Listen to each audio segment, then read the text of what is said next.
Mini गोट clay house. Surajnagar नाम के गांव में उमेश नाम का व्यक्ति बकरियां पालकर उन्हें बेचकर अपना गुजारा करता था।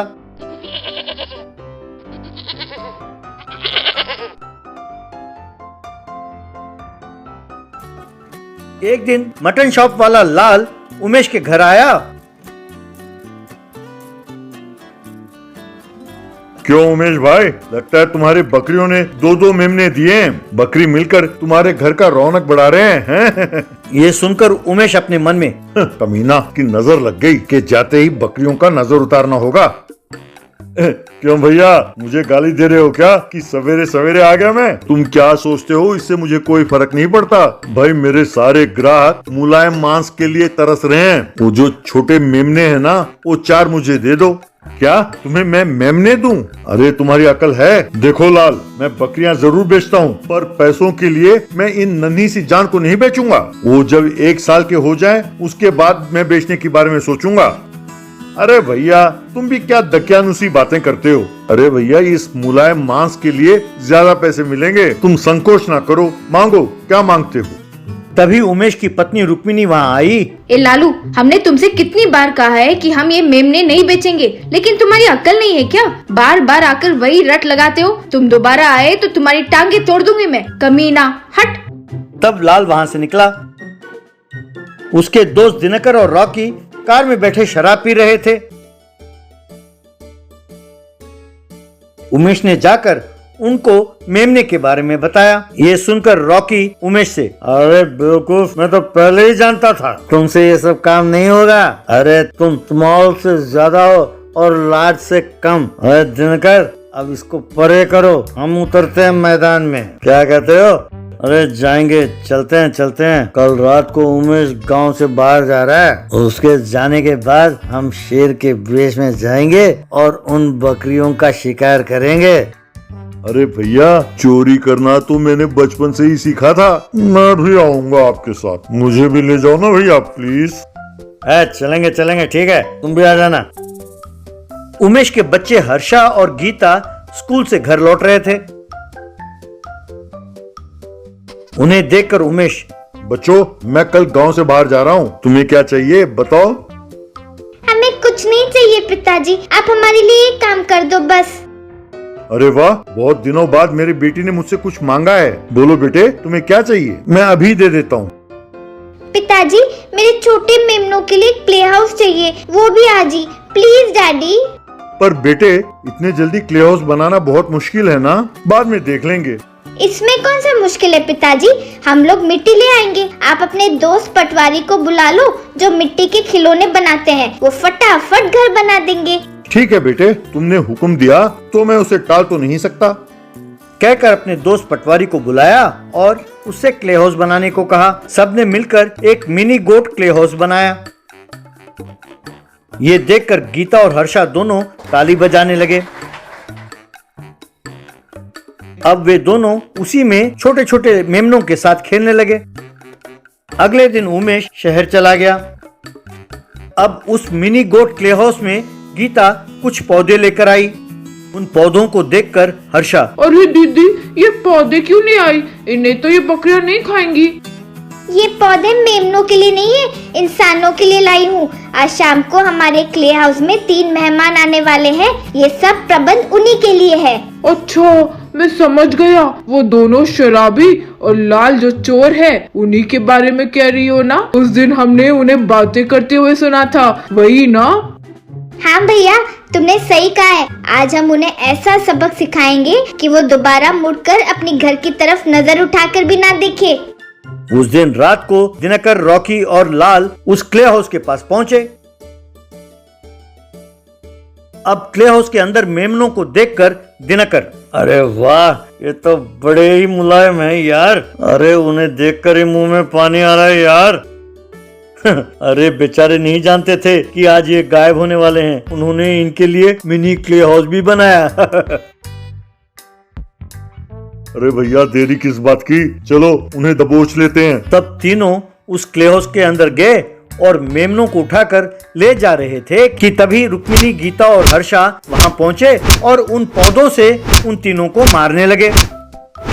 उस मार से उन्होंने उन मेमनों को छोड़ दिया और अरे बाप रे, अरे खुजली हो रही है, अरे बर्दाश्त नहीं होता, अरे छोड़ दो यार, बहुत खुजली हो रही है, अरे लगता है इन्हें हमारे प्लान का पता चल गया था, अरे अरे भागो यहाँ से, चलो भागो कहकर वहां से भाग गए। अगले दिन जब उमेश घर लौटा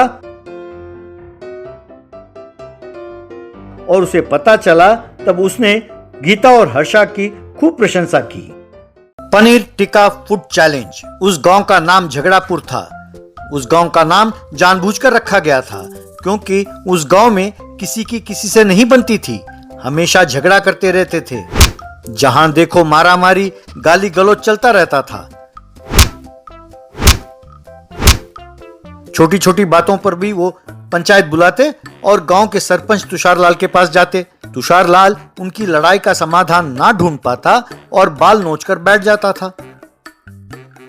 तुषारलाल को घर पर भी एक सिरदर्द था। वो थी उसकी पत्नी पनीर कुमारी। वो अपने नाम के अनुकूल हर रोज घर पर तीनों वक्त पनीर टिक्का बनाकर तुषारलाल को खिलाती थी।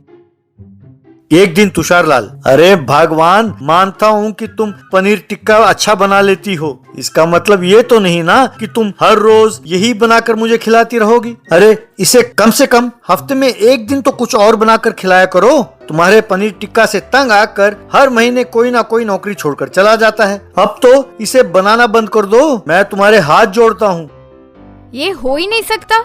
अब धोनी ये सोचकर कि हेलीकॉप्टर शॉट तो अच्छा मार ही लेता हूँ, अगर उसने प्रैक्टिस रोज करना बंद कर दिया तो क्या वो इतने दिन इंडियन टीम का कैप्टन बना रहता।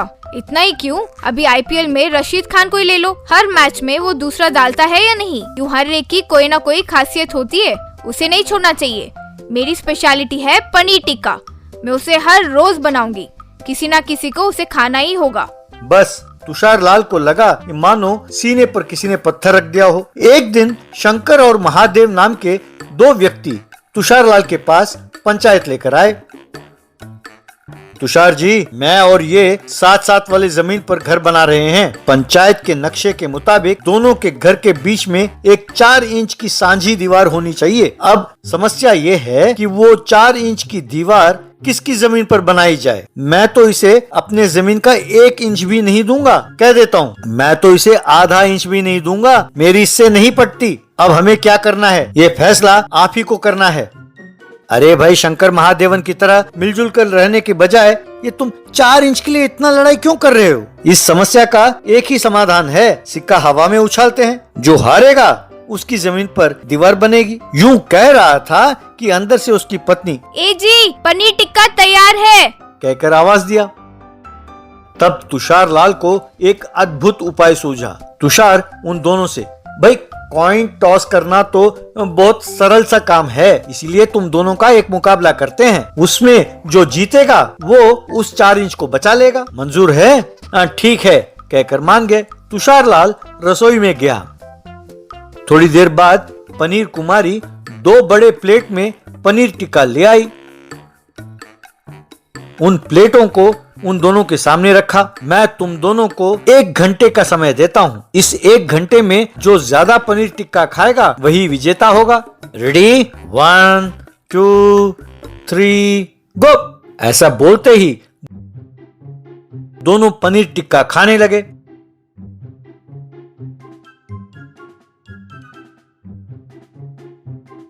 पनीर कुमारी उनके प्लेट भरने लगी।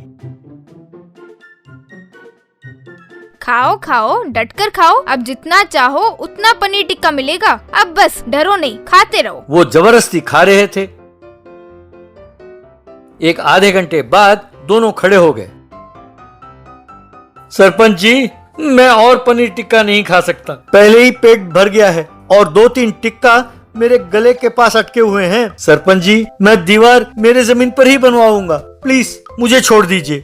मेरा भी यही हाल है, अगर और थोड़ी देर मैंने खाया तो मेरा पेट फट जाएगा। उस दीवार के लिए खर्च होने वाले पैसे मैं ही दूंगा सरपंच जी। तुषारलाल अपने मन में, अब आया ऊंट पहाड़ के नीचे, यूं सोचकर ठीक है, आप दोनों ने अच्छा समाधान ढूंढा है, जाइए। इस तरह तुषारलाल छोटे छोटे झगड़े लाने वालों को पनीर टिक्का चैलेंज देने लगा। पनीर कुमारी उन्हें पनीर टिक्का बनाकर खिलाने लगी। वो खा नहीं पाते थे और बहुत परेशान होते थे। कुछ दिनों बाद वो पनीर टिक्का खाने के डर से गांव वालों ने लड़ना झगड़ना बंद कर दिया। सब प्यार से मामला को सुलझाने लगे।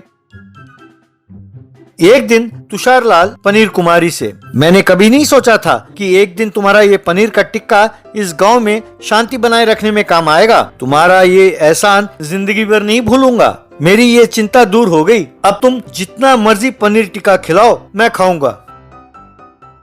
नहीं जी, कल ही टीवी में बता रहे थे कि हर रोज पनीर खाने से दिल की बीमारी होती है, इसीलिए अगले 1 साल के लिए केवल उबले हुए सब्जी और पालक की दाल ही मिलेगी आपको खाने के लिए। ये सुनकर तुषारलाल बेहोश हो गया।